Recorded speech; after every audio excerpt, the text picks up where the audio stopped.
welcome to another video of me talking, and in this episode what I'm going to discuss with you is what I call the 3 stages of the propaganda troll. And the reason I'm discussing this with you is because with all the information coming out these days, there are literal campaigns going on by the powers that be to really muddy the waters and obfuscate all of this information and really not let people who are trying to seek the truth find the truth. So what I'm going to do is take you through essentially the 3 stages or the 3 depths at which the powers that be will go to skew all of the information out there. And hopefully this will help you discern it. This will help you have a keen eye when you're looking at the internet and trying to find information, how you can really sift through it all and sift through what people say. So I'm just going to take you through these 3.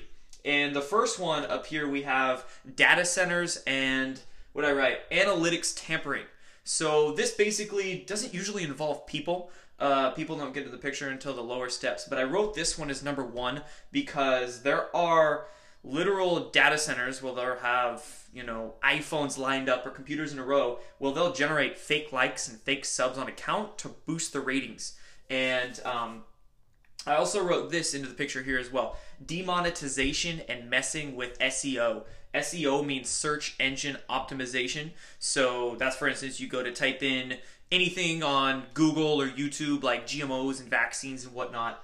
The analytics of Google and other search engines will literally promote the videos and the articles that serve their agenda. So of course, I mean, just think, you go into, you know, Google, you type in September 11th, and you're going to see all the same corporate media websites as number 1, and you'll have to search through, you know, you get to page 3, 4, 5 till you get to anything that might be some type of alternative news. So they mess with the search engine. They definitely demonetize videos to try to not allow the independent or alternative reporters to really make a living. I mean, even myself on my smaller YouTube channel, I've had plenty of videos that have demonetized. A lot of them that have to do with like Pizzagate and Pedogate. When the Syria thing happened, you know, those cruise missiles went off, I had a few videos demonetized with the Syria situation. And then recently, Seth Rich, actually, the Seth Rich topic has been one that the powers that be do not want getting out. So they definitely demonetize people's videos.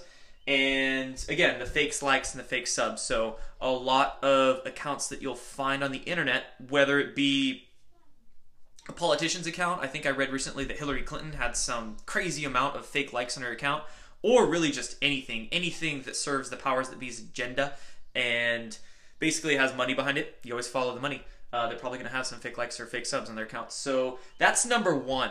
And again, number 1 doesn't normally involve people. I mean, the people who be setting up the data centers and messing with the analytics, but this one, you don't get persons into the picture until you get number 2 here. In number 2, I wrote the keyboard warrior armies, and these are the people that are literally in, I mean, they're in the data centers per se, but these are the people, or maybe they're in the NSA's dungeon or the NSA basement, I don't know. But these are the people who are behind computers, and they're the ones operating those troll accounts that you see completely blast on YouTube. You find them on blogs. You'll find them on the comment section of both mainstream media and alternative media websites. You'll find them just scoured throughout the internet.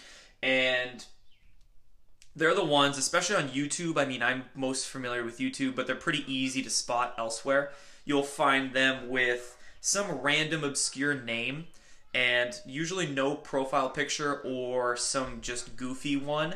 And they'll always be pumping out some type of misinformation, disinformation, or just obscure narrative to really, like I said, muddy the waters and confuse people who are the honest truth seekers, who are the ones on these blogs and videos trying to find their way. They look at the comments and they see all these, you know, for instance, you could say a vaccine topic, or you find them a lot on GMOs, or anything that's, you know, I wrote here, they will attack controversial or conspiratorial subjects with varied arguments. And for instance, like, you know, you go to any one of my vaccine videos, they're pretty strong on that topic because that's a big red pill for people.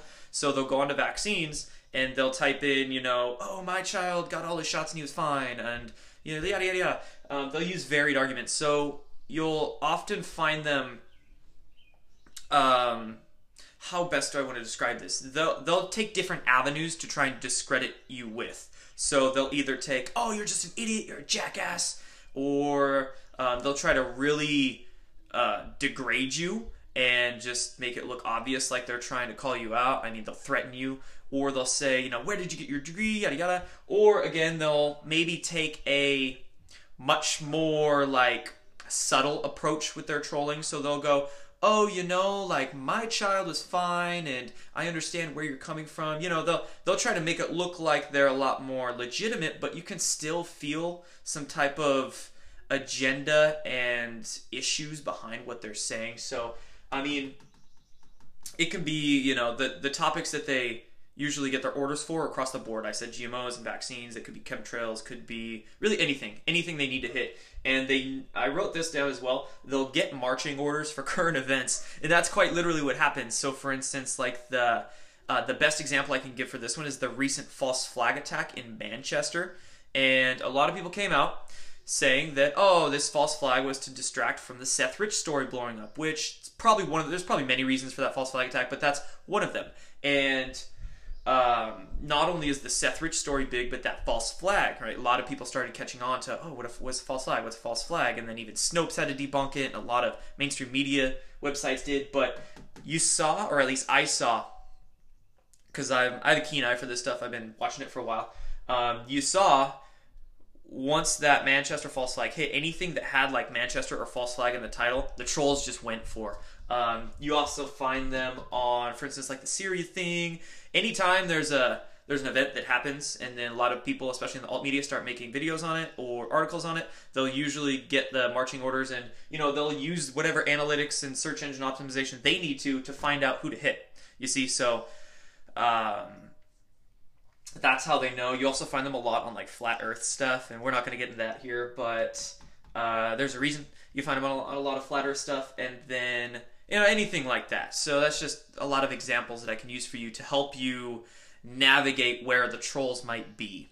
And then after we go from the keyboard warriors, keyboard warrior armies, these are the ones, again, they don't show their face. They are real people behind real keyboards, but they're just perusing with their pseudonym accounts. And after we go from this one, we then go to the public faces. This is the troll boss number 3. This is the you know the big one.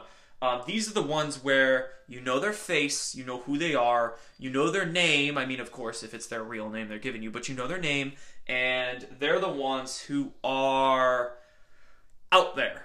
So the best example I can give for this one is the popular names who spread mainstream disinformation, and I have written down here Bill Nye and Neil deGrasse. Sorry if this triggers you, but this is the absolute truth. They are like the shill of all shills. I call him Shill Nye the Science Lie, and Neil Disgrace Tyson.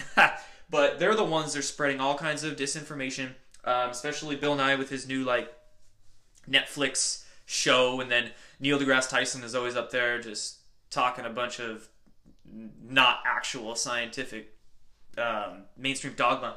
So they're out there as the public faces, the public trolls who are there to use their confident air, right? The public trolls, they always have this confident kind of arrogant feeling about them. You could just look at them and understand it. And whenever they're starting to disagree with something, they'll raise their voice. They'll try to fall back upon their science said this. At least these guys do. But it's the same thing, different day. And we won't necessarily go too far into these two trolls, but not only will you find the public faces as the trolls, but also the placed assets. So I wrote this down here, as this is becoming a very pertinent issue. Placed assets in online communities to detract and confuse. So these are the ones who are placed in various online communities that have to do with different subjects. Again, whether it's chemtrails, a couple big ones as of recent months are the kind of Pizzagate, Pedogate, trafficking issues, everything that has to do with that, deep, dark stuff that we need to talk about and need to expose, even though it's not fun to, but we have to. And then the UFO/secret space program community. So those are two very hot topic issues. two issues that the powers that be, or powers that were, as some people prefer me to say, they don't want getting out there. So that's why they have specific placed assets by whatever three-letter agency might pay them or whoever else, and they are placed in the online communities to then be activated when necessary to, again, muddy the waters, whether it's to detract on people who are speaking a lot of truth and coming up and having a little bit of success with that, or they're there just to confuse, spread specific misinformation or disinformation about the subject. So these are, again, these are like the big men on the block, the ones that if you're saying something and doing God's work, or if you're doing a good job at doing what you do, these are the ones who will come after you. And then, I mean, they'll actually all come after you, but it's like a step-by-step process. So, you're on Facebook, you're seeing some weird things going on. You might be on YouTube, and you're plugging around there. This might be where you're at. Then when you actually start producing content, you'll get into these guys right here, and these ones will start getting on your videos. They've been on my videos for months now, so all kinds of different subjects, and they'll know what to hit based off I call it their marching orders, right? They have their troll boss telling their troll minions what to hit on the internet today. So that's number 2. And then number 3 are all the big names. And these ones, again, they're number 3 here. These guys, they're a little more difficult to discern than number 2. These guys are pretty obvious once you get the hang of it. You're like, oh, that dude's just talking a bunch of crap. Usually they're the ones that deal in absolutes. And they're like, it's always this, it's never this, you're this and this and this. It's easy to tell who an honest truth seeker is apart from a keyboard warrior, because the honest truth seeker will continue to ask questions and actually want to come to terms. I mean, even if they think you're wrong, they say, hey, I disagree because of this and this. Let's find the way together. So that's usually what an honest person will do. These guys just talk a bunch of shit and yada yada. Just ignore them. And then these ones, again, number 3 here, moving up the ladder. These are the ones who are a little more difficult to distinguish, but once you either research them a little more or understand the subjects that they're trying to muddy the waters with, then they become a little more self-evident and pretty easy to expose once you understand enough of what's really going on. So I hope that this video helped you guys. I hope that I hope what I offered you right here will help you in your discernment process and figuring out WTF is really going on, and with your internet web searching, because that's really the only way. I mean, books obviously as well. A lot of books are tough to find, but the internet, we got the internet there. It's an amazing tool. I mean, I can talk to people thousands of miles away and find out basically anything I want to know with the internet. And that's a very good thing, but it's also a very dangerous thing. It's very dangerous for the powers that be. They don't like the internet because, again, people like me and you can find out whatever we want to know. But they definitely use it to their advantage in any which way that they can. So there you go. There's some tools to help you navigate what's really going on and help you with your truth discernment process. Take care, guys.